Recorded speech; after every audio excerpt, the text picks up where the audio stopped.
Bienvenue sur le Train to Rehab podcast, le rendez-vous des sportifs qui veulent aller loin sans finir cassés. Je m'appelle Thomas, je suis kiné, coach et passionné de sport d'endurance. Ici, on parle blessures, performance, réathlétisation et même un peu de business pour celles et ceux qui vivent du sport et veulent en faire leur métier. L'objectif, te donner les clés pour mieux comprendre ton corps, t'entraîner plus intelligemment et continuer à progresser, que tu sois blessé, en reprise ou en quête de performance durable. Allez, on attaque l'épisode du jour. Salut Rudy, comment tu vas ? Salut Thomas, écoute, merci déjà de l'invitation. Je suis avec intérêt ton contenu, sur Instagram depuis maintenant quelques temps et donc je suis, assez, enchanté d'échanger avec toi aujourd'hui sur, je ne sais pas quel sujet, mais j'espère les sujets qui t'intéressent. Top Rudy, on va essayer de croiser nos 2 domaines parce que je pense qu'il y a un grand intérêt à ce qui se croise. Hem, pour les personnes qui ne te connaissent pas encore, est-ce que tu peux te présenter? Alors rapidement, pour éviter de prendre trop de temps, je suis surtout connu pour avoir été le premier à faire, du contenu, on va dire, en ligne sur la musculation, notamment la musculation sans dopage, au travers de mon site rudykoya.com, sur lequel je propose du coaching à distance depuis 2006, mais surtout pour mon site superphysique.org, où j'ai écrit, des tonnes d'articles que je continue à écrire désormais sur mon premier site que je viens de citer. Heu et après, de fil en aiguille, j'ai développé plein de projets. Je vais pas trop m'y attarder parce que sinon ce serait trop long. Mais ceux que ça intéresse d'en savoir plus peuvent aller soit sur rudykoya.com, soit sur mon compte Instagram rudykoyasp, où on retrouve une grande partie de ce que je peux faire, de mon actualité. Je laisse les auditeurs aller creuser si ça les intéresse. Yes, de toute façon, tous les liens seront en description. Il y a aussi un bouquin qui est paru il y a pas si longtemps que ça. Ouais, j'ai déjà écrit 5 bouquins. Alors, le premier est sorti en 2017, donc c'est le guide de la musculation naturelle. J'en fais pas trop la pub parce que il y a des choses que j'ai écrites dedans avec lesquelles je suis plus forcément en phase, mais il est quand même best-seller. Il s'est vendu, je crois, à 12 ou 13 000 exemplaires quand même. Heu, Depuis, j'ai écrit 4 autres livres, donc pareil, qui sont disponibles sur mon site rudykoya.com et là, je suis, en attente de la sortie de mon prochain livre sur l'Hyrox qui s'appelle, Hybride, que j'aurais souhaité appeler la Bible de l'Hyrox, mais que je n'ai pas pu pour des raisons de marque et donc il devrait sortir, sous peu. Je ne sais pas quand sort l'épisode, mais en tout cas, vous ne pourrez pas trouver plus complet sur l'Hyrox, c'est pas possible. Yes, super. De toute façon, on va revenir, sur l'Hyrox. Je pense que c'est un sujet hyper intéressant. De toute façon, tous les liens seront en description et comme tu l'as dit, ça fait un petit moment que tu es dans le milieu. Tu as commencé quand à faire du contenu, à rédiger, ton blog et cetera? Mon premier article date de 2004, donc c'était un article sur, le choix des exercices pour les biceps en fonction de sa morpho-anatomie. Donc tu vois, la morpho-anatomie, ça date pas d'aujourd'hui, ça a Ouais. plus de 20 ans, puisqu'on est en 2025 et on est bientôt en 2026 au moment où on enregistre. Heu et ensuite, j'ai commencé à écrire pour, le site qui allait devenir Superphysique qui s'appelait Smart Weight Training à l'époque. J'étais, sur les forums internet aussi de musculation. À l'époque, il y avait pas les réseaux sociaux, donc tous les jours, sur presque tous les forums, à poser des questions, à répondre aux questions quand je pouvais et de fil en aiguille, j'ai écrit une tonne d'articles, et j'en ai encore fini un hier que je vais appeler le guide ultime du rameur en rapport avec ma Mmh. pratique, actuelle en partie. Hem, donc j'écris vraiment aujourd'hui des très, très gros articles comparativement à avant et puis pareil, je fais des vidéos depuis 2007. J'ai fêté mes 18 ans sur YouTube. Je fais des podcasts depuis 2010.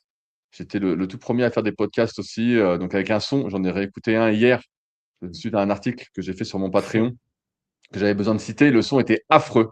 Je sais même plus comment on enregistrait, mais c'était affreux, affreux, affreux. Ça s'écoutait et les gens écoutaient, mais c'était compliqué et tu vois, cette passion de transmettre les réponses à mes questions ne m'a pas quitté, depuis, 2004. Ouais, génial. Non, franchement, c'est impressionnant que cette passion, elle ait perduré, jusqu'ici et tu nous as dit 2004 pour le premier article et l'entraînement, tu as commencé quand? Alors la musculation, j'ai commencé en 2001. Avant, je faisais de l'athlétisme, donc c'est pour ça que comme tu parles de course à pied, je connais un petit peu. Mmh. Je pensais, quand j'ai commencé l'athlétisme, devenir le prochain Michael Johnson, pour ceux qui ont la référence, Loco de Waco et bon, ça s'est pas passé comme prévu, puisque je suis là. J'ai eu pas mal de blessures, suite à cette pratique de l'athlétisme pendant 4, 5 ans. Vraiment, j'ai enchaîné les galères entre les déchirures, je me suis déchiré un mollet quand j'avais 10 ans. Ensuite, je m'étais fait, des entésiopathies, des épines calcanéennes. Bref, tout ça, tu connais bien.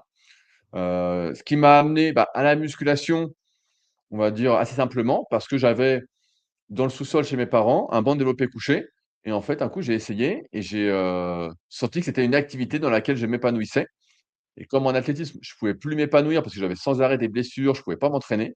J'ai commencé la muscu et j'ai vu que j'avais quelques prédispositions, notamment pour être fort. J'ai toujours eu pas mal de jus et ce qui m'a amené, bah, progressivement, comme, tu me découvres depuis pas longtemps, à devenir champion de France de force à l'époque en 2005, champion de France de développé couché, à faire vice-champion de France de bodybuilding chez les juniors, donc c'est pas du tout comme maintenant, il y avait très peu de monde quand Mmh. même, en 2007 et ensuite à dériver donc tu vois, 2001 vraiment le début de la muscu, un peu avant mes 14 ans. OK. OK, super. Bah, ça fait, ça fait un bon petit moment et tu sais, à l'époque, il y avait pas, bah, il y avait pas YouTube, il y avait pas, tous les réseaux et cetera. Comment tu as appris tout ça? Bah, c'est une époque, de laquelle je suis un peu nostalgique parce qu'auparavant sur internet, tu n'avais que des passionnés qui s'exprimaient. Quand tu tombais sur un site, alors il n'y en avait pas beaucoup, je me souviens que je raconte souvent cette anecdote, pour une journée, tu pouvais lire, si tu étais vraiment motivé, tous les articles présents sur internet. Alors tu avais plein de moteurs de recherche aussi, différents, à cette période, donc tu les faisais un peu tous, AltaVista, Copernic, Google, Yahoo, Lycos, bref, il y en avait plein, plein, plein. Et en une journée, tu pouvais tout lire, mais tu n'avais que des passionnés.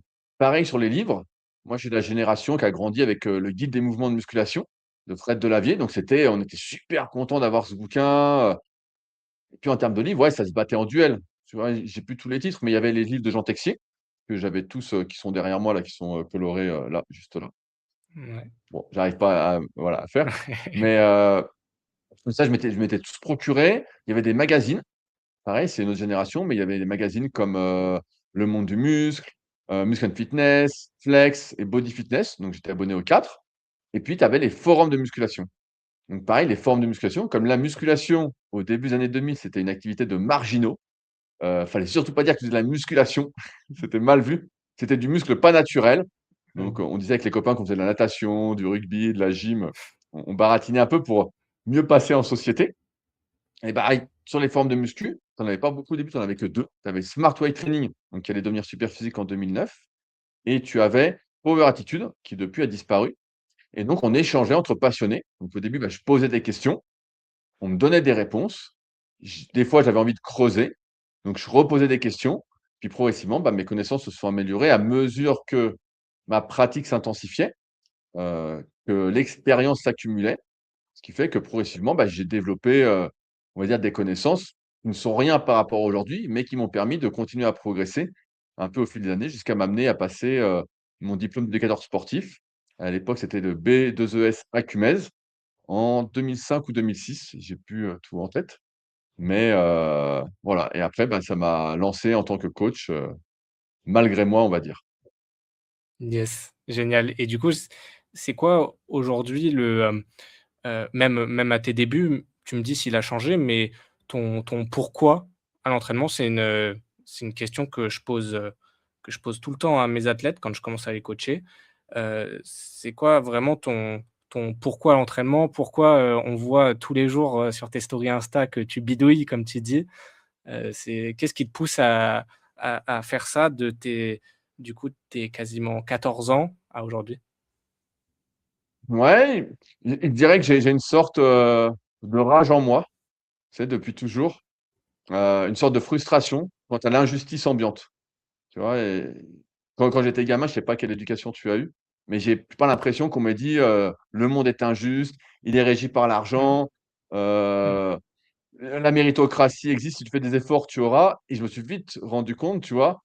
Bah, avec l'athlétisme et mes blessures que ça marchait pas parce que j'étais le mmh, plus motivé parmi ceux qui étaient avec moi au club, donc à Tremblay, Athletic Club, pour ceux qui connaissent peut-être, qui a été un grand club à un moment, avec pas mal de mecs, en équipe de France et de filles aussi et bref, j'ai bien vu que j'étais le plus sérieux. Je m'entraînais, j'étais là. Quand il pleuvait, j'étais encore sur la piste et tout. Des fois, j'étais tout seul avec l'entraîneur parce qu'il y avait personne d'autre qui voulait s'entraîner et j'étais pas récompensé, quoi et ce que j'ai bien apprécié avec la musculation, en tout cas pour moi, c'est que j'étais un peu récompensé à la hauteur de mes efforts.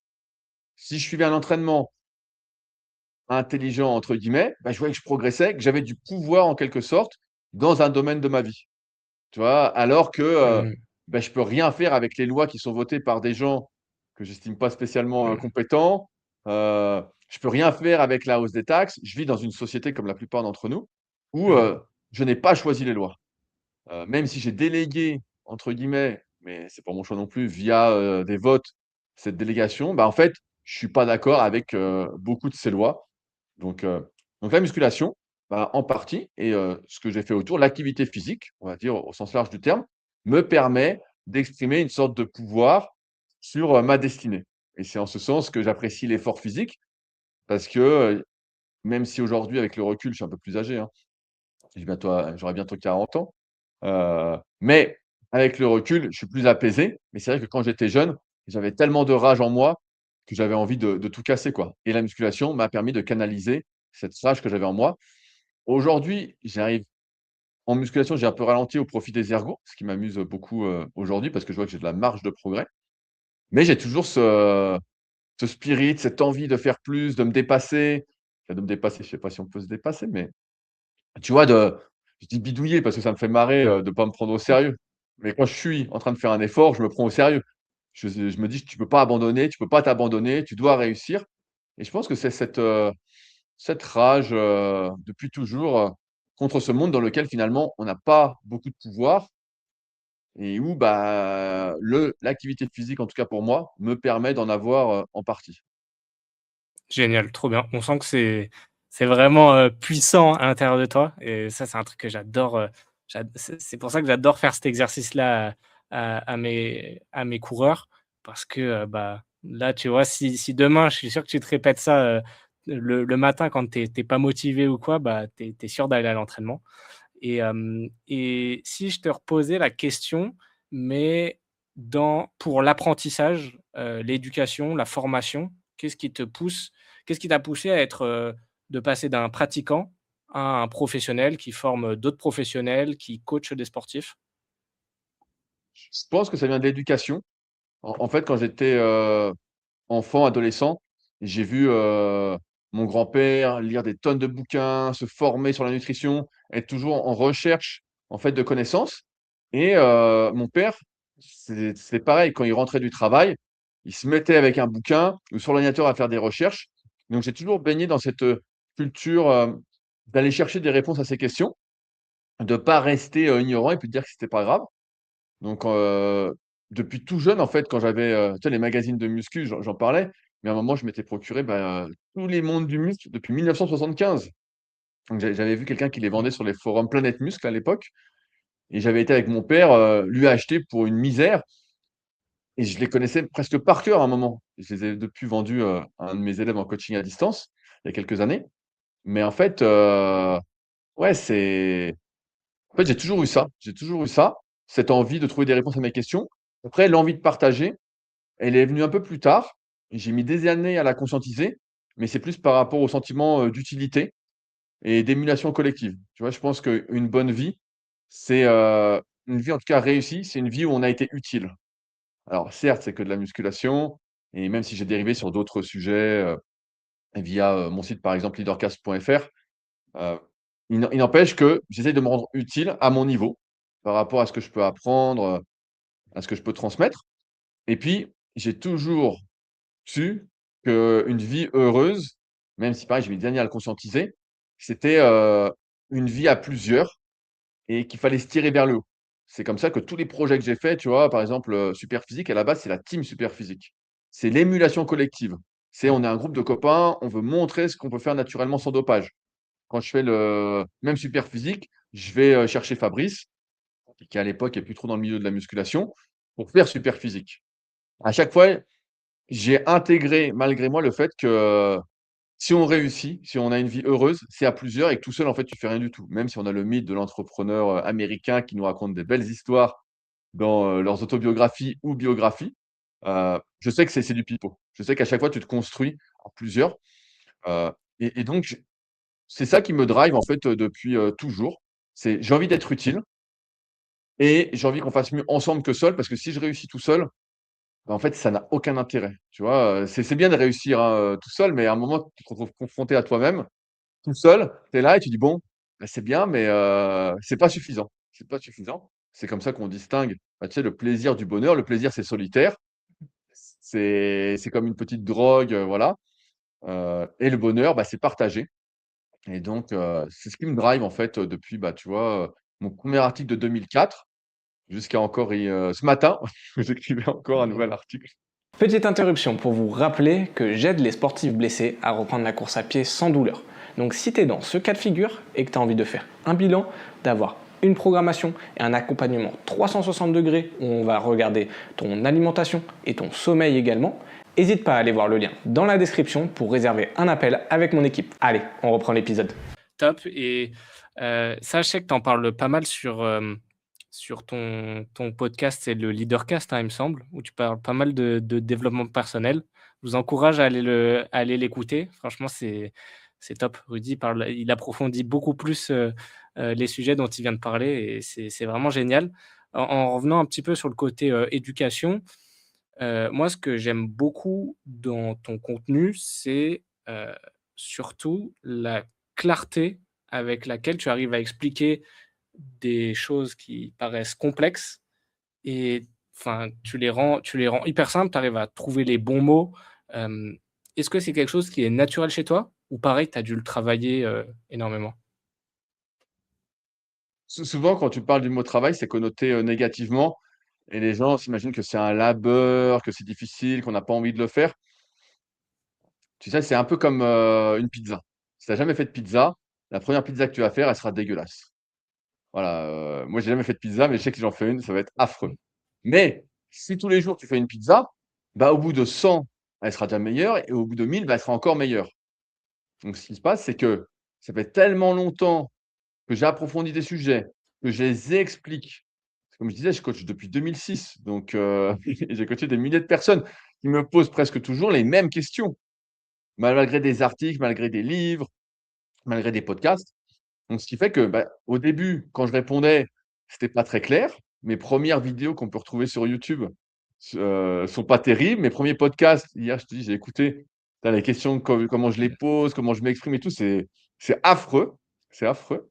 Mais c'est venu avec le temps. En fait, à force, tu vois, de répondre aux questions, d'enseigner, d'écrire, tu sais, presque tous les jours, j'écris quelque chose quand même. J'écris au moins, un petit article ou une publication Instagram. Des fois, je donne des cours, donc comme je disais, pour les CQP, les BP ou les DE et pareil, j'ai 25 personnes devant moi, parfois, donc à qui je dois faire comprendre, essayer de faire passer mon message, ce que je pense savoir en tout cas. Donc c'est sûr que tout ça, ça m'améliore en tant qu'individu à transmettre. C'est pour ça que c'est de plus en plus clair. C'est sûr que mon explication de 2009 sur combien de répétitions faut-il faire, comparativement à mon explication aujourd'hui quand, je fais un article «Pourquoi faire des séries longues en musculation?» il y a un monde, il y a un monde et mais ça, c'est j'ai envie de dire, c'est l'expertise. Tu vois, j'expliquais ça dans le podcast «Secret d'entraîneur» de mon pote Julien, que j'invite à écouter, où il me demandait, voilà, c'était un mot de la fin, je disais: «Bah, l'expertise, c'est l'expérience» et en fait, je commence à accumuler pas mal d'expérience sans avoir dévié, tu vois?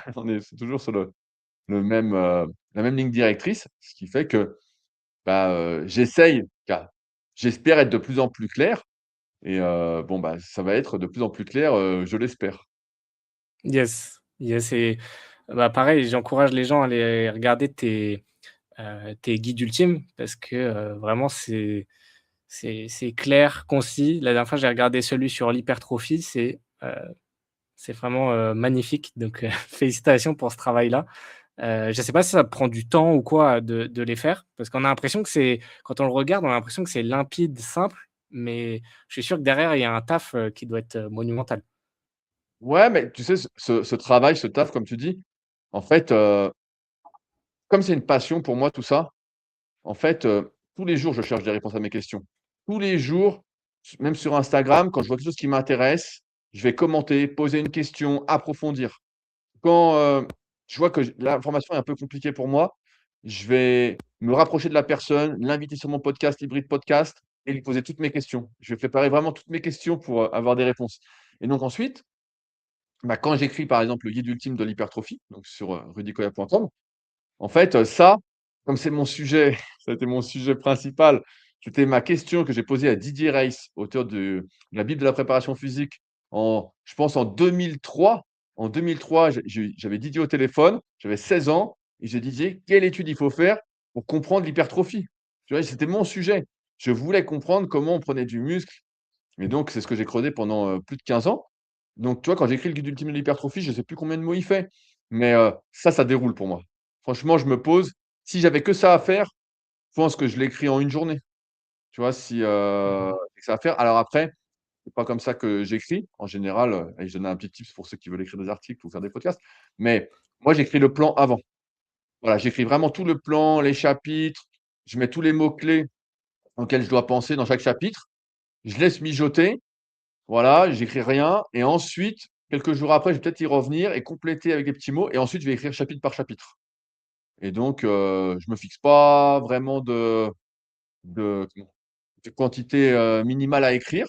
Ça dépend ce que j'ai à faire entre les coachings à distance, entre les invitations podcast ou entre mes podcasts ou entre les formations et heu et après c'est un appel, tu vois? Je ressens comme un appel d'écrire, d'écrire, d'écrire et c'est limpide parce que dans ma tête, tout est clair. Tu vois? Quand j'écris sur un sujet, tout est clair. Là, tu verras si tu regardes le guide ultime du rameur qui est pas encore sorti, mais peut-être qu'il sera sorti au moment où notre épisode sortira. Pareil, c'est très limpide. Il y a tout, tac, tac, tac, tac, tac, ça déroule parce que j'ai, tellement creusé le sujet que, bah, j'ai tout mis en ordre et essayer d'être le plus simple, quel le plus simple? Simple ne veut pas dire facile, mais voilà, le plus simple pour que ce soit compris, appliqué et encore une fois qu'on fasse mieux, ensemble que seul. Yes, yes, bah, génial. Et si on revient un peu sur le côté sport de la chose, donc tu pratiques depuis longtemps. Heu, est-ce que, quelles sont les évolutions que tu as vues, dans ta pratique? Parce que tu vois, nous, je sais qu'en kiné, il y a eu un gros changement, dernièrement, hem, avec, l'essor, des études, des réseaux, et cetera. Et il y a eu un changement, complet, quasiment à 360 de la manière de pratiquer, de la façon de fonctionner. Comment ça s'est passé dans plutôt le domaine de la préparation physique? Alors, la préparation physique, je vais pas m'aventurer jusque-là parce que c'est pas vraiment, le milieu dans lequel je suis le plus, Mmh. même si j'ai plein de copains et que j'ai un peu, navigué dans ce milieu. Mais d'un point de vue de la muscu, en fait, ce qui est assez drôle, notamment pour prendre du muscle, c'est que les débats qu'on avait déjà au début des années 2000 sur les forums sont les mêmes actuellement que les jeunes ont. Donc, par exemple, est-ce qu'il faut faire, 1 série ou 3 séries? Est-ce qu'il faut s'entraîner un même muscle, 3 fois par semaine ou 1 fois par semaine? Est-ce qu'il faut faire telle répartition ou telle répartition? Est-ce qu'il faut faire du jeûne intermittent, une diète cétogène, manger selon son chronotype, faire de la chrononutrition? Bref, je pourrais aller loin comme ça, mais c'est les mêmes sujets. En fait, c'est les mêmes et mêmes sujets et d'un côté c'est, navrant parce que, j'ai l'impression d'avoir essayé de tout démocratiser avec plein de vidéos, à partager mon expérience, à interviewer des gens pareil, qui ont un très, très bon niveau en musculation. J'ai fait des centaines d'interviews aussi pour expliquer ce qu'ils faisaient et finalement on se rejoint, tous, en tout cas en tant que pratiquant naturel de muscu, avec quelques subtilités, mais globalement à 95 on fait la même chose. Heu et de l'autre côté, bah, c'est intéressant de voir les arguments et de voir que beaucoup se posent des questions sur la meilleure manière de s'entraîner. Je trouve que c'est juste un peu dommage quand je vois le dogmatisme. Je vois des gens des fois qui sont prêts à se battre pour défendre leur opinion, pour dire: «Non, c'est pas comme ça, c'est comme ça». Limite, voudraient, te tuer parce que tu es pas d'accord avec eux. Donc maintenant, je suis loin de ces débats, donc ça va. Mais, il y a pas eu trop d'évolution, tu vois? C'est toujours les mêmes sujets, toujours les mêmes débats. Vraiment sur la musculation, en tout cas pour prendre du muscle, il y a pas eu trop de débats. Après, une des avancées quand même, on va dire que plus récente pour moi, c'est qu'avec le CrossFit, bah, finalement, on a vu que les interférences étaient pas si importantes que ça, même si elles existent, hein, faut pas se mentir, hein. Si tu fais, 6 séances de course à pied par semaine, la prise de muscle va être compliquée. Mmh. Mais on a vu que, faire un peu de cardio à côté de ses entraînements de musculation faisait plutôt du bien. Alors, on le savait déjà, Jean Texier l'expliquait déjà dans le magazine Le Monde du Muscle, mais c'était presque le seul à en parler. Aujourd'hui, bah, c'est complètement acquis que faire, 1 à 2 séances de cardio basse intensité, en plus d'être actif un peu tous les jours via des activités physiques, on va dire, bouger, se mobiliser et cetera, bah, ne peut que t'aider à progresser. Pareil dernièrement, avec l'aide de mon pote, Valentin Copin, Motion Therapy Expert, il a démocratisé et j'ai poussé en ce sens aussi, l'entraînement des tissus conjonctifs, des tendons qui est, d'un point de vue longévité, hyper important. Pendant longtemps, on pensait aussi que, si tu avais, une «tendinite» entre guillemets, ça au début des années 2000, c'était repos, fallait rien faire dessus et cetera, que ça s'entraînait pas. Si tu avais des douleurs, c'est que tu avais progressé trop vite, que ton corps pouvait pas, entre guillemets «encaisser», la contrainte et que donc, tu étais condamné à, en faire moins. Donc là, aujourd'hui, on voit que quand même, tu vois, l'amélioration, c'est qu'on peut entraîner beaucoup plus de choses que ce qu'on pensait. On peut devenir meilleur à tout point de vue, mais c'est aussi que ça demande beaucoup plus de temps que ce qu'on imaginait. Tu vois, en ce moment, je suis en train de lire le bouquin de Peter Attia, qui a été traduit en français. J'ai plus le nom en français, mais c'est, The Outlive en anglais et j'ai un copain qui l'a lu avant moi, qui m'a écrit, il m'a dit: «Mais j'ai lu le bouquin, c'est bien, mais en fait, tout ce qu'il faut faire, c'est infaisable». C'est parce que notre mode de vie actuel n'encourage pas à vraiment prendre soin de soi et parce que sinon, on sait déjà tout ce qu'il faut faire, mais tu vois, ça a mis du temps quand même à vraiment arriver à se populariser sur, l'ajout du cardio, l'entraînement des tissus conjonctifs, même l'entraînement de la mobilité. Avant, il y avait des débats, improbables sur, faut-il s'étirer, faut pas s'étirer, qui sont encore d'actualité malheureusement, mais auxquels, on a répondu il y a bien longtemps, avec, de la nuance, avec du contexte. Et pareil, l'entraînement de la mobilité, avant, c'était des souple, tu pas souple. Il y a une composante génétique évidemment, mais il y a une composante entraînable que tu peux mettre en place ou pas, et qui va t'aider aussi, à mieux bouger, à mieux encaisser ta pratique, ou, à être tout simplement plus mobile pour, les réseaux sociaux et à faire des vidéos virales. Ouais et la en plus, la dernière fois, tu as mis un réel, il me semble, où tu disais, heu, on on ne peut donc on a toutes ces qualités physiques à travailler, mais on ne peut pas tout travailler en même temps. Moi, c'est quelque chose que je partage, que j'essaie de transmettre parce que, je vois souvent des gens qui arrivent dans les prog et tu vois les plannings et tu te dis: mais le gars, il fait déjà au taf, il fait des horaires de fou. Après, il a, Hyrox le lundi, CrossFit le mardi, yoga le mercredi, et il veut rentrer de la course, faire, et s'améliorer en course à pied, mais en même temps être plus musclé. Toi, c'est quoi ton avis là-dessus?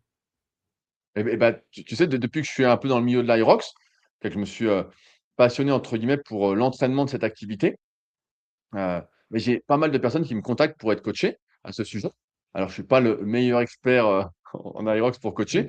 Mon expérience, ma légitimité, mon expertise est faible, mais si la personne a un niveau, assez faible, on va dire, ou moyen, on va dire qu'en général, les gens que je coach font autour d'une heure 30 et tu beaucoup de il y a beaucoup de ces individus qui en font beaucoup trop, qui en fait, en rajoutent, en rajoutent, en rajoutent, qui veulent courir tous les jours, faire, limite des simulations Aerox tous les jours, plus du renforcement, plus la mobilité et on oublie que, comme c'est un sport d'endurance et encore plus avec la course à pied, pour toi, dont c'est l'expertise, l'endurance, comme son nom l'indique, ça se développe dans la durée et la durée, c'est pas un mois, c'est pas 2 mois, c'est 6 mois, 1 an, 2 ans, 3 ans, 4 ans, 5 ans. Je crois que c'est Kylian Jornet qui disait dans une interview récente que ce qu'il faisait aujourd'hui, il comptait dessus pendant plusieurs années. Et on a tendance à l'oublier et c'est vrai que, avec les personnes qui me contactent pour être coachées et qui ont des des plannings, improbables, surtout en comparaison à leurs, contraintes, journalières, à savoir, aller au travail, travailler pendant, 8 à 9 heures, avoir une vie de famille, avoir des enfants, avoir une clientèle, tout ça. Concrètement, pour eux, le mieux, c'est d'en faire moins que trop. C'est plutôt ralentir pour mieux récupérer parce que le corps, d'une part, il est pas capable d'encaisser autant et on oublie de prendre en considération la plupart du temps quand on se coach soi-même, toutes les contraintes qu'on a autour et qui pèsent en fait sur, notre capacité de récupération. Ça rajoute du stress, ça rajoute de l'activité et d'autre part que ces capacités de récupération aussi, heu, d'adaptation, cette tolérance, elle se développe avec le temps. Je peux pas passer du jour au lendemain de 0 séance à 5 séances. C'est pour ça que quand on se met à courir, en général, on alterne marche et course. Voilà et des fois pendant, des semaines, des semaines, des semaines, hein. Pas, on passe pas de, 5 fois 1 minute de marche à, 45 minutes de footing à la fin du mois. C'est pour la plupart des gens, de mon expérience, c'est déjà trop. C'est déjà trop. Mais comme on est pressé, on veut griller les étapes et on oublie qu'en fait, il faut laisser faire le temps. Heu et puis il y a aussi une question d'énergie. Tu le sais aussi bien que moi. Même si moi je suis super motivé, j'ai envie de tout faire, Bah, en fait, il y a un moment, si tu fais tes cartes le matin, voilà. Alors moi, je fais mes cartes tous les matins. Ensuite, tu travailles. Ensuite, tu dis: «Bah, tiens, je vais faire un peu de mobilité, selon le système FRC». Je renvoie au guide ultime de la mobilité, pour ceux que ça intéresse, qui est le plus long article sur le site, si jamais. Il est vraiment énorme celui-là. Heu, Bah, tu passes vite, 20-25 minutes sur, une fonction articulaire. Donc imaginons, tu es sympa, tu en fais qu'1, mais tu as forcé. Donc déjà, ça t'a enlevé du jus. Ensuite, tu retravailles, tu dis: «Tiens, faut que je marche. Allez, je vais marcher», tout ça. Ensuite, tu vas t'entraîner. Donc quand tu vas t'entraîner, si tu as des petites pathologies, je sais pas, on prend la course à pied, tu as un peu un début de tendinopathie d'Achille, bon, bah, tu vas passer du temps dessus. Ça va te prendre tout de suite, 10-15 minutes en début de séance. Tu vas faire ta séance, tu vas faire un retour au calme parce que tu vas être, un type sérieux, voilà, ou une fille sérieuse. Bon, bah, là, tu arrives le soir, tu as déjà plus d'énergie, quoi. Tu es rincé, quoi.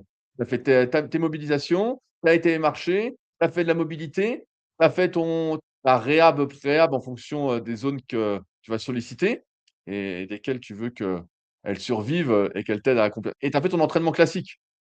En fait, la plupart des gens peuvent pas faire ça. C'est trop d'énergie et on n'a pas une énergie limitée. J'ai l'impression en plus que cette énergie, il y a une part génétique forcément et il y a une part dans l'éducation. Quand tu es enfant ou adolescent, heu, qu'est-ce que tu as fait quand tu avais ton disque dur vierge? En gros, quand tu avais rien d'autre dans la tête, c'est, qu'est-ce que tu fais? Est-ce que tu as fait de la gym? Est-ce que tu as fait plein de sports? Personnellement, j'en parlais récemment, je faisais 2 séances d'athlé en moyenne avec de la chance si j'étais pas blessé. Et un peu de sport à l'école, donc c'était pas beaucoup, quoi. On pourrait dire que c'est bien, mais c'est pas beaucoup, et donc forcément, j'ai des capacités de récupération qui sont limitées. J'ai une VO2 qui est sans doute, pas terrible, et je vois bien que je peux pas tolérer, bah, les 2 ou 3 entraînements que font, mes potes, champions d'Irox ou encore, Claudia Gluck, que j'ai interviewée qui est la meilleure crossfiteuse française dans le dernier Hybrid Podcast, qui parfois fait du tri quotidien. Moi, je peux pas faire ça. Si je vois que c'est pas possible.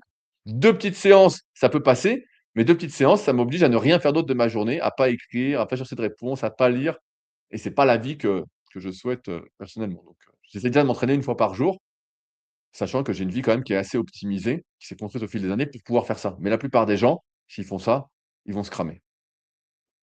Et comment concrètement on fait pour pas se cramer, pour arriver à développer toutes ces qualités quand même, mais sans se cramer? C'est très difficile parce qu'il faut prioriser. C'est-à-dire qu'il faut que tu acceptes pendant un certain temps de beaucoup moins faire quelque chose. Heu, je prends un exemple, heu, tu veux on va faire le cas classique. Tu veux être un athlète hybride, donc tu veux courir plus vite, tu veux être plus musclé, tu veux être plus fort et puis tu veux être plus mobile. Bon, tu peux pas tout faire à la fois. On sait qu'il y a des «qualités» entre guillemets qui peuvent se développer un peu en même temps. Si je fais un peu d'endurance, si je fais de l'endurance, et qu'en même temps je vais développer ma force, ça peut passer. En tout cas, tant que tu as pas un niveau trop élevé, parce que plus ton niveau va être élevé dans une discipline, plus tu as besoin de t'investir au détriment du reste pour continuer à progresser. Heu, donc on peut imaginer que tu puisses faire ça. Par contre, si tu veux prendre du muscle, mais on sait que si tu fais du cardio à moyenne et haute intensité, c'est beaucoup plus compliqué. Ça va pas bloquer complètement le processus, mais c'est quand même beaucoup plus compliqué parce que tu as plus le jus, tes muscles sont déjà fatigués, donc c'est pas fou. Si tu veux faire de la mobilité et de l'entraînement de force «interne» entre guillemets et qu'à côté tu veux faire aussi de la force, c'est pas dit que ton système nerveux tienne aussi. Donc tu mets en place des priorités sur, quelques semaines ou quelques mois en fonction de ton niveau, mais et c'est difficile, hein, même pour moi psychologiquement, c'est difficile. J'arrive à moins forcer en musculation parce que ma priorité, c'est de progresser sur les ergos en vue de la petite compétition à laquelle je vais participer le 1er février, les French Erg Series à Paris, mais c'est pas facile parce que tu as envie de tout faire et en même temps, tu vois des gens sur les réseaux sociaux qui ont tout. Tu dis: «Bah, moi aussi je veux tout». Sauf que pour tout avoir, en fait, on oublie de prendre du recul, c'est que ces gens-là se sont entraînés pendant des années, des décennies pour tout avoir. C'est comme aujourd'hui, quand je mets mes petites photos, bidouilles sur, mon compte Insta et qu'on voit mon physique, c'est pas ce que je fais aujourd'hui qui a développé mon physique. Même si je l'entretiens avec, mes 3 séances de muscu, hebdo, c'est pas tout le cardio que je fais sur les ergos qui me développent. Quand je fais ma petite photo, après le ski erg où je suis tout gonflé du haut du corps, bah, je gonfle parce que en fait, j'ai déjà fait gonfler mes muscles par 15 années de pratique, de musculation, à but hypertrophique, quoi. Sinon, ça gonflerait rien du tout. Voilà. Mmh. Ouais, il y a pas de raccourci, il y a pas de magie et moi Perso, ce que j'aime bien faire, je trouve que c'est tout ça, je trouve que ça part de s'être fixé des bons objectifs.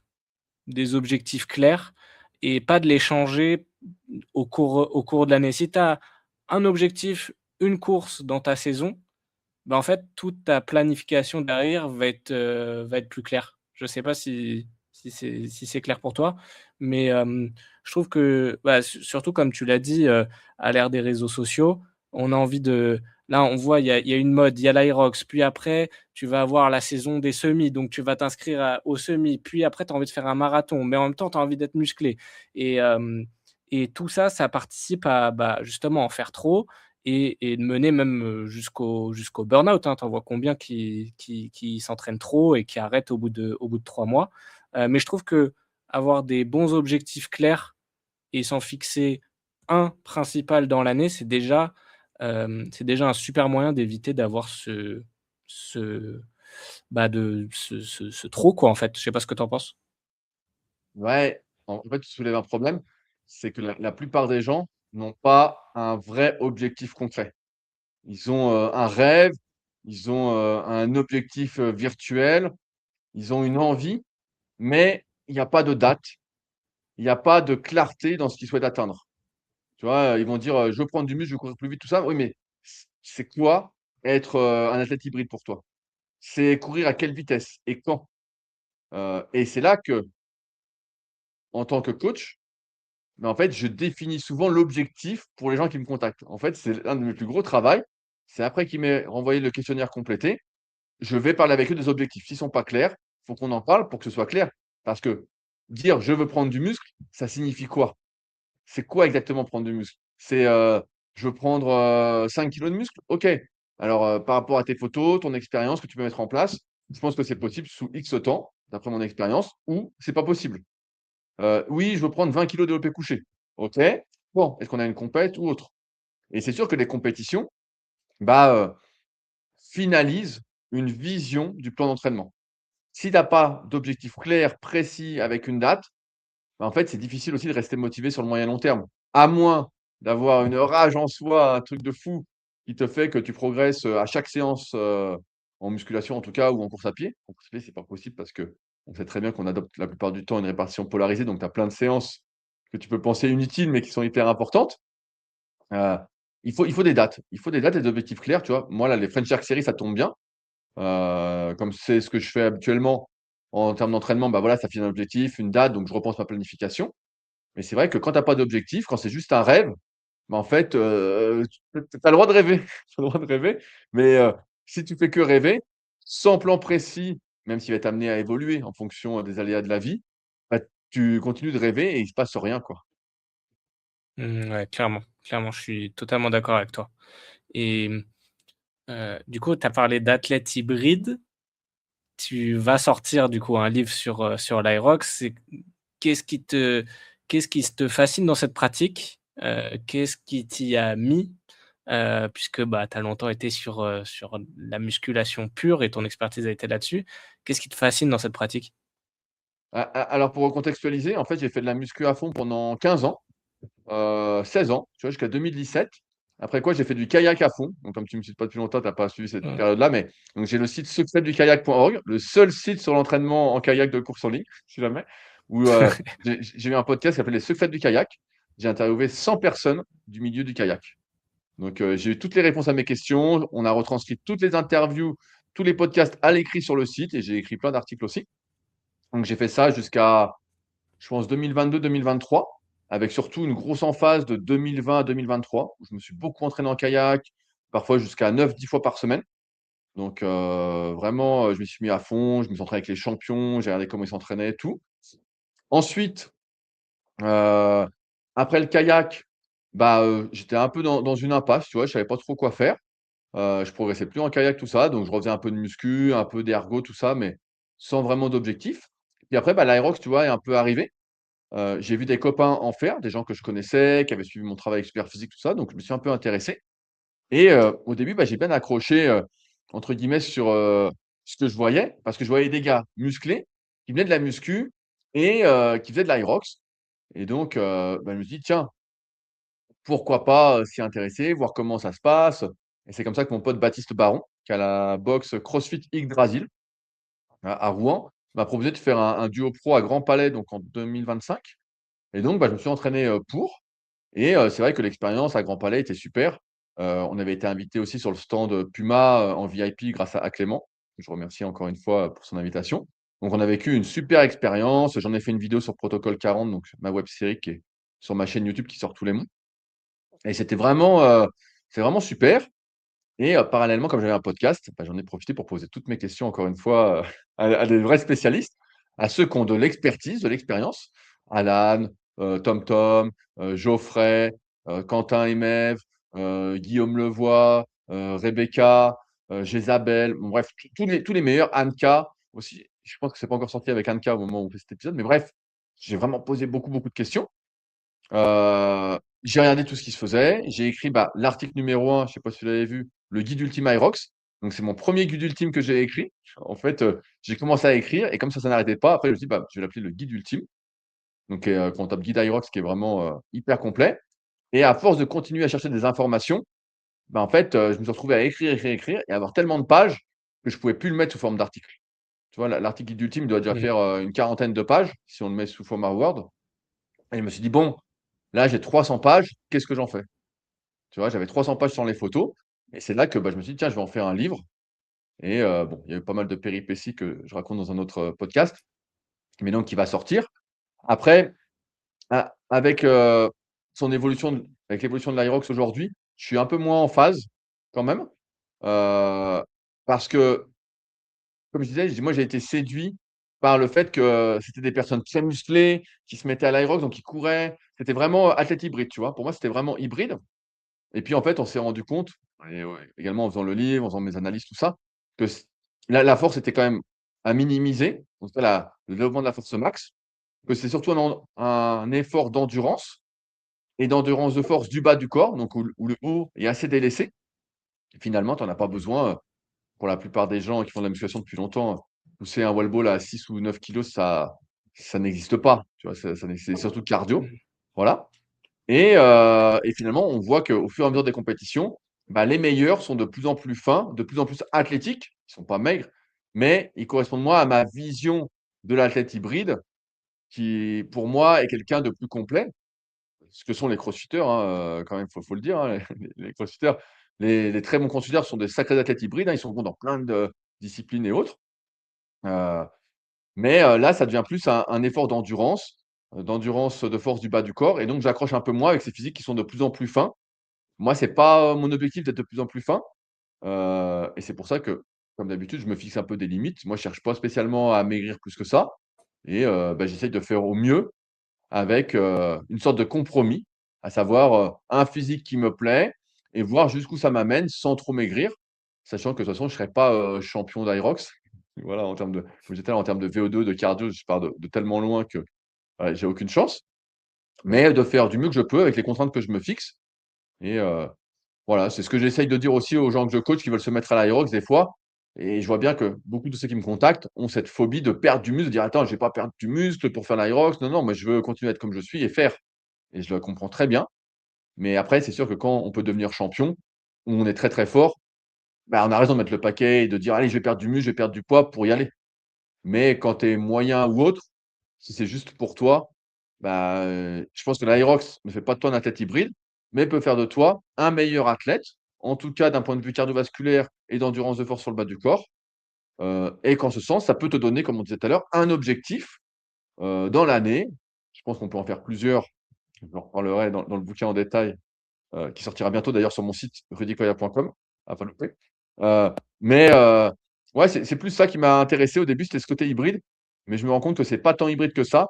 En écrivant le bouquin, je m'en suis rendu compte, mais ça reste quand même, une, discipline. La dernière fois, j'ai quelqu'un qui m'a dit: «Ouais, c'est une discipline fast-food, je comprends pas que tu te sois intéressé».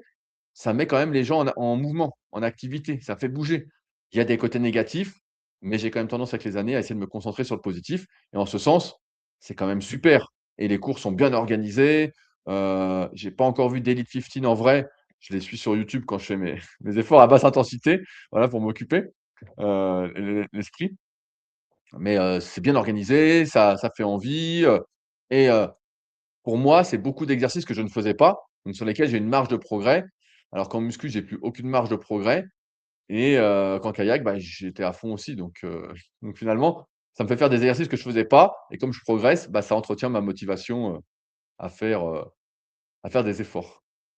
Et ça serait quoi tes recommandations pour, heu, quelqu'un de débutant qui aimerait se mettre à l'Aerox maintenant que tu écrit ce bouquin? Hem, Quelqu'un qui voudrait, voilà, prendre du plaisir, faire du sport, faire un sport où ça reste, quand même, très très fun l'Aerox, même si on souffre un peu. Hem, Ce serait quoi tes recommandations niveau entraînement? Je vais mettre un peu de contexte parce que, sinon on peut dire tout et n'importe quoi, mais si on part du postulat que la personne a déjà fait un peu de musculation, qui est habituellement, les personnes qui me suivent, personnes qui font partie de ma communauté, les gens avec lesquels j'échange, un peu tous les jours. Heu, Bah, vous avez déjà largement assez de force. Faut pas se mentir.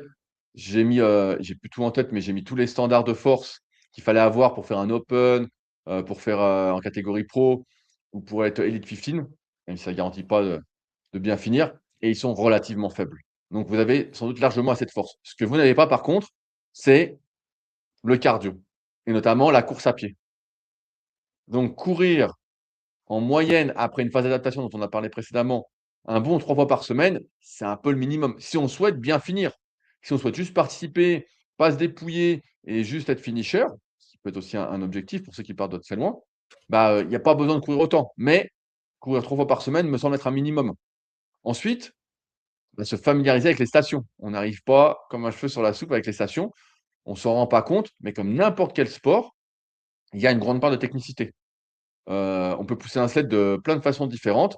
Si on le pousse n'importe comment, ça va frotter, on va avoir plus de mal, ça va nous cramer les cuisses, on va être moins performant. Donc pour chaque station, il y a une technique à adopter qui est abordée dans le bouquin. Donc c'est une assez longue partie. Donc s'entraîner techniquement et ensuite, bah, c'est de l'endurance de force. C'est le truc que personne ne veut travailler en musculation. Tout le monde veut faire des séries courtes ou des séries courtes. Voilà. Voilà, faut pas que ça dépasse 10, alors que là, bah, une série de 100 wall ball, faut que tu sois habitué à, ce que les cuisses brûlent et que tu puisses continuer l'effort, faut que tu puisses continuer à courir après que tu aies fait, du sled, après que tu aies fait, des fentes.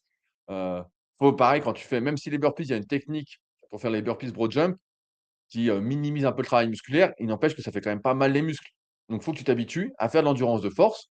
L'endurance de force, ça peut être fait soit au début sur des séries longues, encore une fois, si on a la force suffisante en fonction du contexte que j'ai donné, au début de la planif et progressivement, bah, des enchaînements de circuits, ce qu'on appelle des compromise runs pour justement t'habituer à continuer à produire de l'effort et habituer tes muscles à continuer à fonctionner sous fatigue. Alors qu'en musculation classique, quand tu fais des séries de 10 et que tu prends, 1 minute 30, 2 minutes, 3 minutes de récupération, tu développes surtout les éléments contractiles et pas ce que j'appelle la VO2 locale, la VMA locale, c'est-à-dire les éléments non contractiles que sont les capillaires et les mitochondries.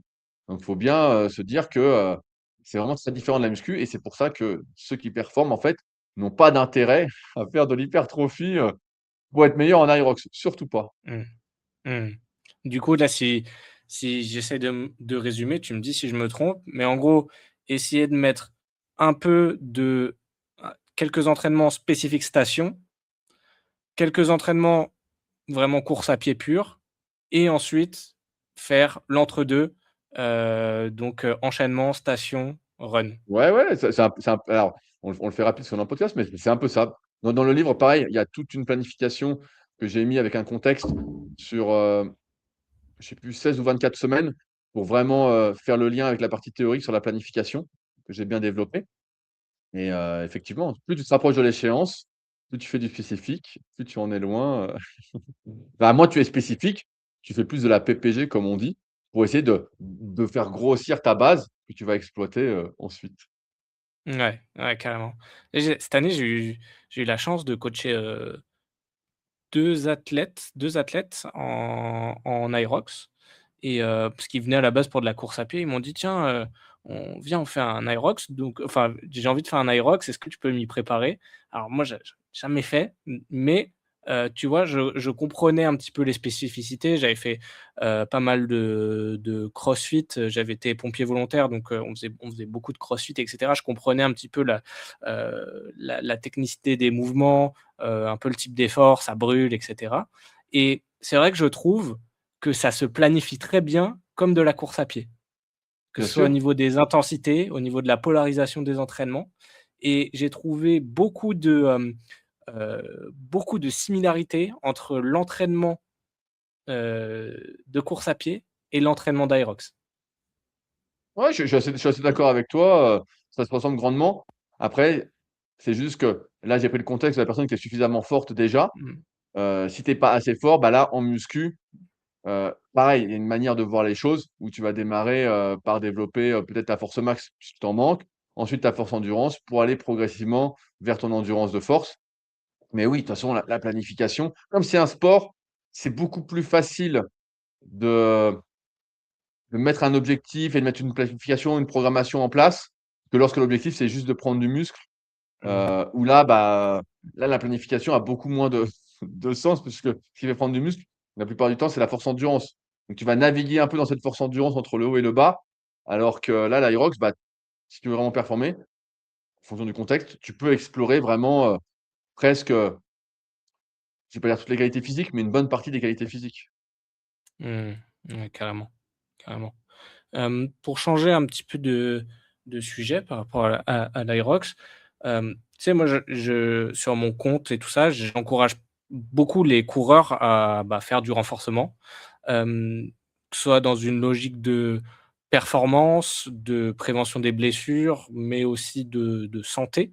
Toi, ce serait quoi les recommandations du coup pour, bah, justement des coureurs niveau renforcement ou même musculation? Est-ce que la musculation pour un coureur, déjà, c'est possible. On a eu quelques éléments de réponse avant et qu'est-ce que tu recommanderais comme, bah, comme type de renforcement ou de musculation? Quelle que soit l'activité, on doit toujours se poser la question des articulations, des tendons, des muscles qui sont mis sous contrainte. Donc par exemple, quand je fais, de la course à pied, bah, il y a l'articulation de la cheville, le tendon d'Achille qui est un récurrent, les muscles entre guillemets du triceps sural, mais également, tout ce qui est autour, du tibia et du péroné. Tu as tout ce qui va être autour du genou, l'articulation du genou, qui est pas que de la flexion-extension, qui est aussi des rotations internes, externes, tibiales. Tu as le quadriceps, les ischios, les adducteurs, tous les muscles, de la patte doigt, comme on dit. Tu tout ce qui est autour du bassin également. Donc en fait, tu as vraiment, 3 grosses articulations en jeu et tous les muscles s'attachent autour. Donc, si je veux durer, sans faire appel à ma chance, à un coup de chance, bah, j'ai intérêt à me renforcer en fonction de ce que je détecte, bah, par exemple avec un bon kiné, ou un bon préparateur physique sur mes déficits ou mes possibles zones de faiblesse. Heu, Si on fait une analyse et on se dit: «Bah, voilà, tu as pas de rotation interne tibiale», si c'est que de la course à pied, bon, c'est peut-être pas très important. Si par contre, j'ai, les chevilles qui sont raides comme tout et que je veux faire du trail, j'ai pas de d'éversion, d'inversion, ma dorsiflexion est faible, j'ai peut-être intérêt à me dire: «Je vais peut-être essayer de développer ma mobilité» et puis je vais essayer de renforcer aussi mes tissus conjonctifs. Tu vois? Souvent le problème du renforcement, c'est que ça s'appelle du renforcement musculaire. Donc c'est bien de renforcer les muscles, mais ce n'est qu'une partie de l'équation pour encaisser les contraintes. Si je veux vraiment bien encaisser les contraintes, c'est un, mes muscles, OK, avoir un peu de muscle, ça absorbe les contraintes. 2, c'est l'entraînement de mes tissus conjonctifs, des fascias, donc ça passe souvent par l'isométrie ou du tempo lent.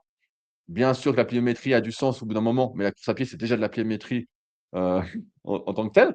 Donc j'ai intérêt à faire un peu d'isométrie, soit pour entretenir la qualité conjonctive, soit pour, développer mes capacités, donc en mettant plus lourd, en allant un peu plus vite en musculation et puis j'ai intérêt, moi je fais toujours attention à la mobilité. Quel est l'espace articulaire auquel j'ai accès? Si ma cheville bouge pas du tout, moi ça m'ennuie. Dans une optique de longévité, je vais me dire: «Ah, c'est possiblement, même si j'ai tout le renforcement musculaire et tendineux, bah, si mon articulation de la cheville, elle bouge mieux, elle fait plus ça, voilà, ma cam est là, voilà, bah, c'est quand même mieux». Tu vois? J'ai acc Il y a plus de surface qui va pouvoir absorber la contrainte. Donc à partir de là, bah, je ferai un bilan, articulaire, musculaire, tout ça, voir s'il y a déjà des pathologies qui sont en cours parce que c'est la priorité, de pouvoir pratiquer sans douleur. Sinon, la douleur s'entretient et après, elle s'inscrit dans la mémoire. Donc là, elle est décorrélée de la pathologie. Donc là, c'est moins bon. Et après, bah, je mettrai en place, justement ce renforcement spécifique et personnalisé à l'individu en fonction de ce que j'ai vu. Donc c'est sûr que c'est pas la «réponse» entre guillemets, que tout le monde attend, mais moi je crois beaucoup dans la personnalisation et non dans la généralisation. Pour ça, il y a des programmations, mais je m'inscris souvent en faux avec, ces programmations toutes faites, toutes prêtes, qui sont pour beaucoup un bon point de départ, mais pas suffisant pour moi pour aller plus loin et notamment quand on rencontre des problèmes que les champions ne rencontrent pas parce que c'est les plus doués d'entre nous et à ce moment-là, bah, il faut, faire appel, à un professionnel compétent, si on n'a pas les compétences, qui nous permettent de gagner du temps, d'améliorer nos connaissances et de pouvoir, mieux progresser. Ouais, totalement d'accord avec toi et hem, ce serait quoi, selon toi, si on sort du cadre de la blessure, les qualités, musculaires les plus importantes à travailler pour un coureur? Est-ce que l'hypertrophie va avoir du sens? Ou alors il y a d'autres qualités, on a parlé de pliométrie, on a parlé de d'autres choses? Bah, l'hypertrophie, c'est le poids mort. Donc le poids mort, je suis pas sûr que tu en aies besoin du poids mort. En tout cas, pas, pousser les curseurs en faisant, je caricature, mais en faisant, 3 Mmh. exercices, pour les quadriceps. Je suis pas sûr que ça t'aide à courir plus vite. Après, il y a toujours ce débat pour moi qui n'a pas lieu d'être, qui est, le développement de la force max pour les pratiquants de course à pied. Dans le sens où la force max, c'est souvent aussi apparenté aux exercices polyarticulaires comme le squat, le soulevé de terre, parfois des exercices d'haltérophilie qui nécessitent une certaine technicité, une mobilité que n'a pas souvent le coureur à pied, qu'il faut le dire, comme il fait des amplitudes, assez petites, bah, a tendance à perdre ses rotations, à perdre ses flexions-extensions et donc a des incapacités, heu, biomécaniques à faire le squat, ce soulevé de terre ou ces mouvements polyarticulaires. Donc je serais plus mitigé là-dessus. Je dirais que rien que de faire de l'endurance de force, mais on s'entend, autour de 15 répétitions ou même de faire des séries de 12 avec 1 minute de récup pour minimiser le poids, fait déjà office pour la plupart des gens d'un très, très bon renforcement qui va permettre en plus, bah, d'améliorer la force max, il y a quand même une sorte de transfert et d'autre part, ce qui nous intéresse surtout, c'est l'économie de course. C'est qu'en plus de travailler avec ces éleveurs spécifiques, c'est que je sois capable de mieux absorber les contraintes. Donc moi, je suis plus partisan, en fait, c'est pas ma spécialité, hein, d'entraîner des coureurs à pied, mais bah, de faire des mouvements déjà qu'ils puissent faire, parce que souvent le coureur à pied, il aime pas trop la muscu, il a pas trop envie d'en faire et c'est pour ça que beaucoup d'entraîneurs que j'ai pu écouter disent: «Ah nous, on met pas de muscu, ils veulent pas en faire ou on met que des trucs au poids de corps». Pourquoi pas? Heu, pour moi, il y a pas trop de débat sur le fait que le renforcement global dont on a parlé est hyper important pour durer et pour vraiment atteindre son meilleur niveau. Ça, il y a pas trop de débat non plus, en tout cas sur le moyen et long terme. Et après, bah, j'éviterai de faire de la force max parce que finalement, souvent, ça a plus d'inconvénients que de bénéfices pour, tous les gens qui manquent de mobilité, qui sont pas prêts à y passer des heures. C'est pareil, c'est comme l'haltérophilie, à un moment, tout le monde disait: «Ouais, faut faire de l'haltéro». Mais l'haltéro, c'est tellement technique que la plupart des gens, que moi je peux voir en coaching premium, donc tout ce qui est analyse, bilan, que je peux faire morpho-anatomique et articulaire, peuvent pas faire, en fait. C'est combien de personnes je vois qui peuvent pas, faire du squat avant? Même moi, tu vois, si j'ai pas l'entraînement, je peux pas le faire. Mmh. Avoir la position front rack. Donc en fait, si tu fais un épaulé, tu vas t'arracher quelque chose. Pas tout de suite, mais comme on sait que la blessure, survient toujours en retard. Donc moi, je suis plutôt pour, des exercices que les gens peuvent faire. Après, si je dois donner des directives, bah, des mouvements unilatéraux, c'est pas mal, tu vois? Des fentes, souvent ça demande beaucoup moins de mobilité, du hip thrust, on sait très bien que voilà, des mouvements, d'abduction, et d'adduction, ça peut éviter, les pubalgies en partie, du renforcement, des «mollets» entre guillemets, mais également, face antérieure, du tibia, ça a du sens. Heu, tu vois, je partirais sur des trucs comme ça et après, bah, pas trop long, parce qu'encore une fois, c'est souvent pas un plaisir pour les coureurs à pied que d'aller s'enfermer dans une salle pour faire de la muscu. Alors on peut faire quand même pas mal d'exercices chez soi, au début. Après, est-ce que ce sera suffisant pour pas se blesser, pour réduire son risque de blessure? Bah, malheureusement, la réponse, elle est individuelle et il y a personne qui peut dire, la dernière fois, j'ai eu une question comme ça sur les forums, quelqu'un qui avait mal à l'épaule. Il me dit: «Oui, ça vient du grand dentelé. Est-ce que faire, des pompes scapulaires, à vide va suffire pour ne plus avoir mal?» Bon, c'est pas moi qui ai fait le diagnostic. Et je dis: «Je sais pas, ça se trouve, tu vas devoir lester parce que les contraintes que tu t'infliges demandent un grand dentelé beaucoup plus fort». Donc ça, on n'a pas la réponse. Mais voilà, comment je gérais les choses, pour le coureur à Génial, pied, bah, en tout cas qui n'aime pas trop, la muscu, quoi. mmh. Ouais, bah, très, très clair Rudy. Donc individualisation déjà, commencer simple, pas vouloir, c'est comme tout, y aller progressivement. Tout ce qu'on a dit depuis le début du podcast, y aller progressivement, pas vouloir, se mettre une barre de 200 kilogrammes dès le premier entraînement en muscu et puis voilà, se faire accompagner par un professionnel, compétent aussi. Donc Hem toi, à la base, Thomas, on en parlait un petit peu avant, toi, tu es kiné, de base et depuis un petit moment, donc tu proposes des suivis en ligne justement avec des bilans, j'imagine à distance pour mettre en place un programme, on va dire de course à pied et de renfo adapté par rapport à tout ce qu'on a pu partager aujourd'hui, c'est ça? Exactement. En gros, pour la faire un petit peu courte, donc moi j'ai exercé en tant que kiné en libéral dans un cabinet pendant, environ 3 ans. Donc, le système aujourd'hui, il nous impose en quelque sorte de faire, on va dire que la durée, d'une séance, ça va être environ 30 minutes.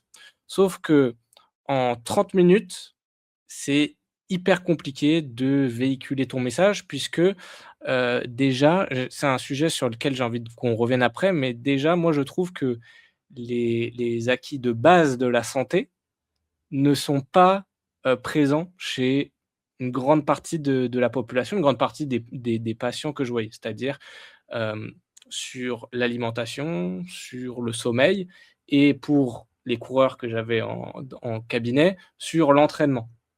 Et du coup, moi, je suis parti du principe que j'avais beau leur faire tout ce que je voulais en cabinet, pendant 30 minutes, si derrière, à l'entraînement, ils se mettaient des doses énormes, s'ils mangeaient n'importe comment, s'ils avaient un sommeil pourri et ben, je en fait, je n'aurais pas d'effet. C'est pour ça que j'ai lancé le suivi que je propose, c'est-à-dire, c'est plutôt avoir une approche à 360° autour du coureur, pour, justement, moi, j'aime bien donner à chaque fois c'est une balance, en fait, entre, les capacités de ton corps à absorber la contrainte et bah, les contraintes que tu mets au quotidien. Tu en as parlé, la vie quotidienne, le travail, hem, le sport, bah, ton activité physique, le stress que tu as, et si cette balance, elle penche du mauvais côté, bah, tu as un plus grand risque de développer des blessures. Et du coup, et ça, tu peux pas y échapper à cette balance puisqu'on est tous soumis à la gravité et que quand tu poses ton appui, en course à pied, bah, tu subis une contrainte. Et du coup, voilà, c'est ça, on essaye d'identifier au début tous les déficits pour voir quelles sont tes capacités à résister à cette contrainte-là et du coup, parce que comme tu l'as dit, si tu individualises pas, tu ne enfin, tu pourras pas améliorer ton sportif.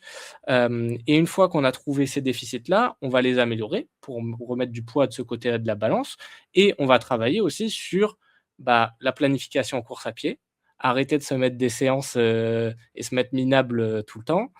Heu, Avoir une alimentation beaucoup plus saine, un sommeil plus réparateur, même si ces 2 points-là, bah, j'ai de par, bah, voilà, ma curiosité et tout, j'ai acquis des connaissances là-dessus, mais je suis pas non plus un professionnel dessus, donc c'est pas là où je vais avoir le plus gros levier.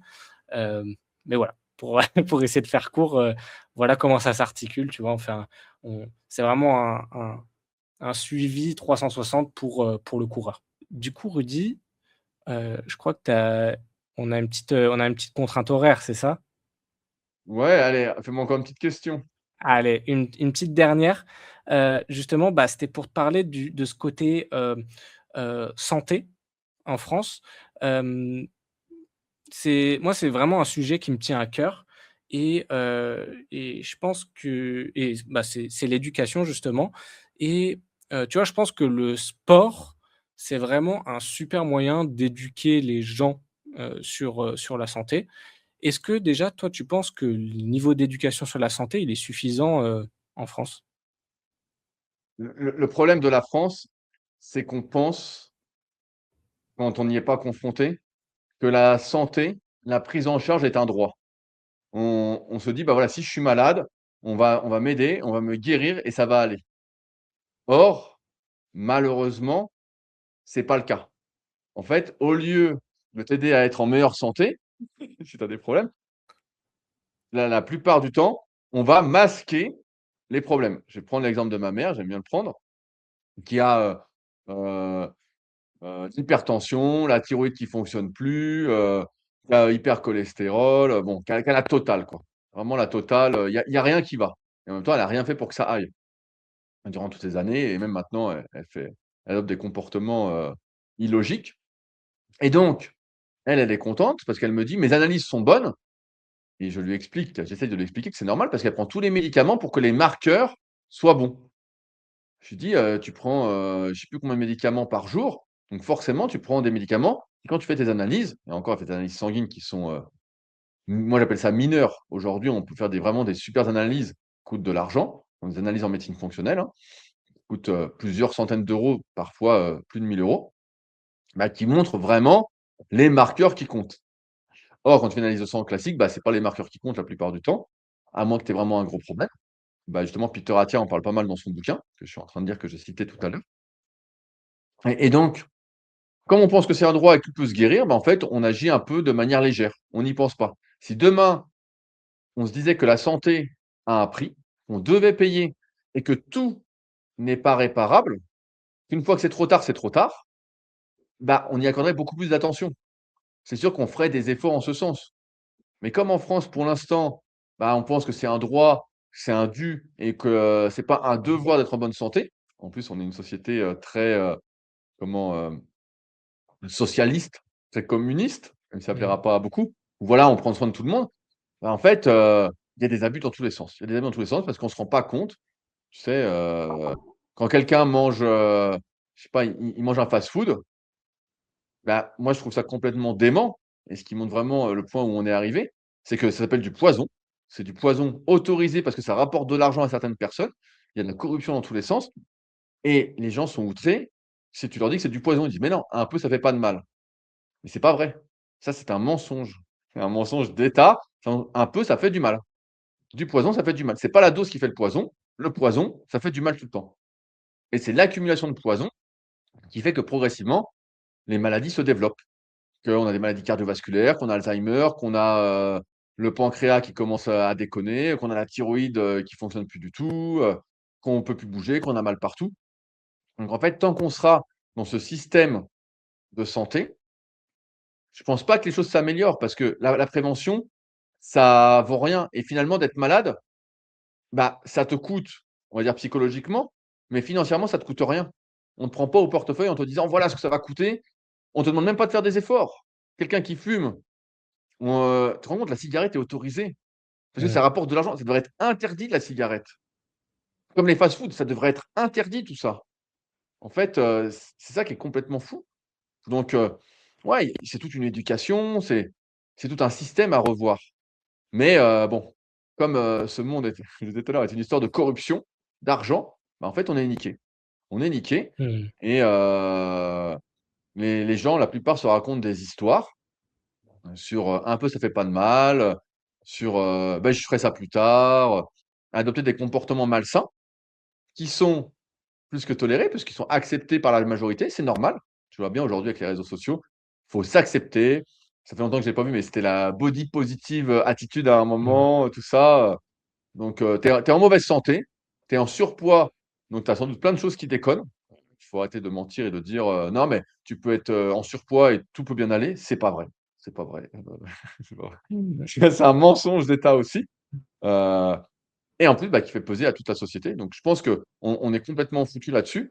Alors après, il faudrait trouver un juste milieu parce qu'il y a d'autres pays où c'est l'extrême inverse. C'est, voilà, il y a de la prévention, tout ça, nin mais si tu es malade, bah, ça te coûte tellement cher que tu peux pas te soigner. Donc là, c'est aussi un problème. Mais il y a un juste milieu à trouver. Mais je pense pas que ça change, ça change pour l'instant en France. Mmh. Je demande à être surpris, mais j'y crois pas du tout. J'y crois pas du tout, Et vas-y Thomas. est-ce que justement moi c'est une réflexion que j'ai beaucoup, est-ce que le sport, par exemple à l'école très jeune, parce qu'aujourd'hui il y a l'EPS, mais bon l'EPS, on sait comment c'est, le prof il te donne, 3 fois 500, tu fais ça, tu te chronomètres tout seul, tu apprends rien. Mais tu vois, moi, en m'y intéressant depuis mes études, enfin, dans le sport, tu apprends, l'anatomie, tu apprends, en fait, au final, toutes les autres matières, la SVT, la physique, la chimie, tu apprends les maths, tu as des fonctions, tu apprends à calculer, tu peux même avoir un peu d'histoire, enfin, tu peux avoir plein de matières transverses comme ça. Est-ce que le sport très, très jeune, ne pourrait pas être une solution pour ça? Ça fait partie de l'équation, mais moi j'ai un côté un peu fataliste, hein, depuis toutes ces années. C'est que, en fait, l'effort physique, plus personne veut en faire. Tu vois bien de quoi Mmh. pullulent les réseaux sociaux, heu, c'est, les hacks, les astuces, les tips, c'est entraînez-vous 3 fois 30 minutes par semaine pour devenir musclé, perdez du gras, en mangeant ce que vous voulez.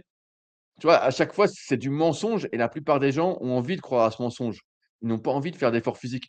Donc si des parents qui sont déjà pas adeptes de l'effort physique font des enfants, bah, les enfants, il y a très peu de chances qu'ils soient adeptes de l'effort physique.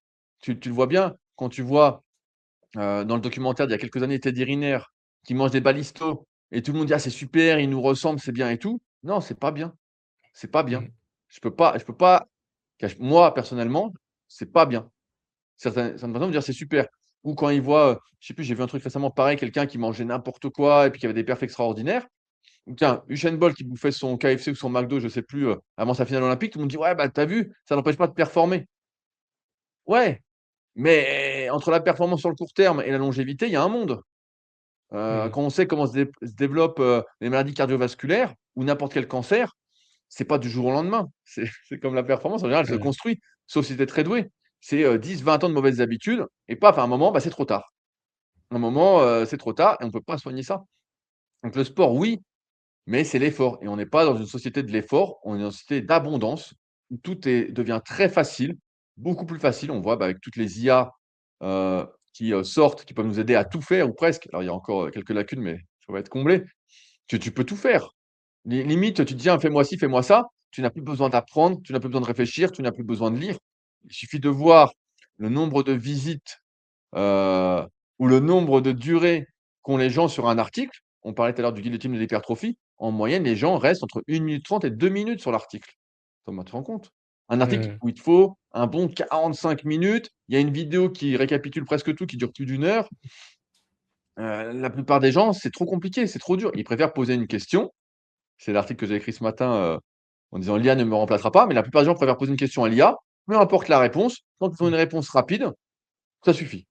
Donc en Mmh. fait, l'effort, qu'il soit physique, intellectuel ou autre, est devenu ringard et au lieu de le valoriser, on a tendance à se raccrocher à ceux qui font moins d'efforts. On nous fait croire depuis des années, dans la muscu qu'il y en a qui ont envie d'y croire, qu'on peut manger des bonbons et que c'est équivalent à manger, des pommes de terre parce que c'est des glucides et qu'il y a c'est le même effet sur le physique. Il y a des Mmh. milliers de personnes qui y croient. Bon, qu'est-ce que tu veux dire? Mmh. Tu sais, Bah, là, c'est tellement d'un mmh. bas niveau, tu peux rien Mmh. dire. Tu sais, tu dis: «Ah OK, OK, bon, bah, on peut pas» voilà, on est s on est dans un monde différent. Mais ouais, l'effort physique, c'est sûr que c'est quelque chose, mais c'est pas valorisé aujourd'hui. Aujourd'hui, c'est valorisé par ceux qui veulent entreprendre, par ceux qui veulent réussir, par ceux qui veulent atteindre leurs objectifs. Eux, ils savent, ces personnes-là savent qu'il y a pas de raccourci à l'effort physique. Il y a pas de raccourci à la réussite. Tous les autres qui ne réussissent pas, ils pensent qu'il y a un raccourci et ils pensent qu'on peut réussir du jour au lendemain. Ah non, on réussit du jour au lendemain en 10 ans. La fameuse règle des 10 000 heures de Malcolm Gladwell dans The Outliers. En français, c'est Tous Winners, le titre du livre, qui est très bien, qui peut être à débat, bien évidemment, mais c'est pas plus compliqué que ça. Et on réussit du jour au lendemain en 10 ans. Donc si on n'est pas vraiment motivé, on a juste un rêve, on en revient à ce qu'on disait tout à l'heure, en fait, on arrivera à rien, quoi. On regardera les autres, on regardera les autres réussir, Mmh. voilà. Ouais, c'est un sujet tellement profond, je pense qu'on pourrait y passer, des heures et des heures. Mais en tout cas, Rudy, merci beaucoup. Je vais te laisser y aller parce que tu as quelque chose après. Merci beaucoup d'être passé sur le podcast. Ça m'a fait vraiment plaisir. On a parlé de plein de sujets. J'aurais plein d'autres questions à te poser. Ça sera peut-être l'occasion de faire un autre épisode un petit peu plus tard. Hem, Est-ce que tu aimerais, rediriger les gens vers quelque part en particulier? Alors, pour ceux et celles qui savent encore lire, j'écris toujours de super articles sur rudykoya.com. À ceux qui veulent, m'écouter en podcast sur des sujets plus personnels et autres, ça se passe maintenant sur patreon.com/leadercast. Donc c'est une rubrique privée que j'ai pour 5 € par mois sans engagement, où j'écris des articles, inédits, sur des thématiques qui me parlent particulièrement, où je fais des podcasts et où je partage, mes meilleurs liens. Quand je tombe sur un bon podcast, je le partage. Quand je tombe sur un bon article, je le partage, un bon livre. Vraiment, c'est là que se trouve, le gros, des personnes qui me ressemblent. Et enfin, on peut me retrouver sur Instagram, rudykoya SP, SP pour Superphysique, où, normalement 3 fois par semaine, je partage, des sujets qui me parlent, pas forcément les plus mainstream, mais que j'ai envie de démocratiser et qui me permettent d'assouvir mon besoin d'utilité et d'émulation collective. Génial. Bah écoute, Rudy, merci beaucoup. À une prochaine. Mmh. Merci Thomas. Salut à tous.